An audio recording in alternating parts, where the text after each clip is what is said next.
Pili, and tuturo ko naman sa inyo ngayon is yung what we call the 4 stages of network marketing. Para saan ba yun? Siyempre para for you to have an overview of what you're going to do dun sa business natin. Saka para so you can determine kung anong stage ka na ba. So we have the 4 stages. First stage natin is what we call sponsoring. Kapag ikaw, nagsistart ka pa lang na gawin yung business, ang kailangan mong gawin, of course, besides learning on how to do the business, is to sponsor or invite people to join to your network. So, kailangan, continuous yung sponsoring mo, hindi lang isa, hindi lang dalawa, hindi lang tatlo. Pero, it doesn't mean na masastop ka sa sponsoring. Okay? So, ang second part is once na meron ka na nakuha, meron ka ng naging downline, upline ka. And second part natin is what we call the duplicating or duplication. Paano ba yung duplication? Ibig sabihin, di ba meron kang na-invite, meron nag-join under sa organization mo.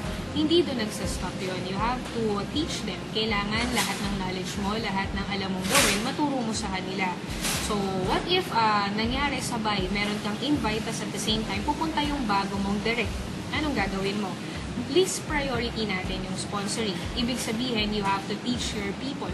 Hindi pwede na, halimbawa sa loob na isang buwan, meron kang 30 na napajoin, pero wala namang marunong sa kanila.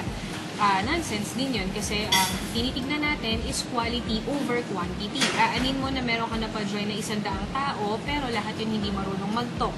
So, ulitin ko quality over quantity. So, kapag ngayon, meron ka ng mga natuturuan mga tao, ang next na stage naman natin, or third stage natin, is what we call the establishing part. Ano naman yung establishing part? Ibig sabihin, once you've sponsored a lot of people already and you have already taught them on how to do the business, kailangan, syempre, you have to make sure na sila, alam na nila kung paano nila ginagawa yung business. You have to make sure na sila din, at the same time, nagsusponsor din sila. Hindi pwede na nagsistop lang sa yun. And at the same time, sila din, nagtuturo din sila. Kung ikaw nasa stage 3 na nag-establish, kailangan under ng organization mo, merong nagsusponsor at saka at the same time, merong nagtuturo. Okay? So, sabay-sabay yun. And it doesn't mean na nasa stage 3 ka na, magsistop ka na mag-sponsor at saka magturo. Sabay-sabay mo siyang ginagawa. Pero again, least priority mo ang sponsoring or inviting kasi once you already have the people under your organization, your priority is to teach them on how to do the business properly.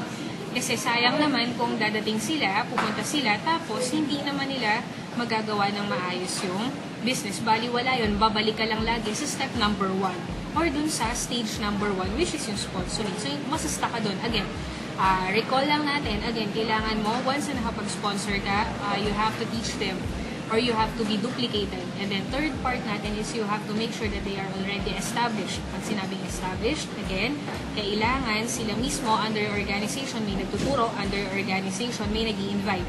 Once na nagawa mo na yun, proceed tayo sa fourth stage natin. Ano yung fourth stage? Fourth stage natin is what we call the sustaining part.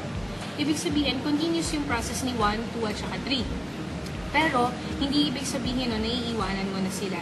Ibig sabihin, kailangan from time to time, titraining mo pa rin sila from time to time, from the word na syempre sustaining, kailangan check mo kung tama yung process na ginagawa nila. Check mo kung dun sa organization na yun may nag-establish. Ibig sabihin, kailangan may leaders na.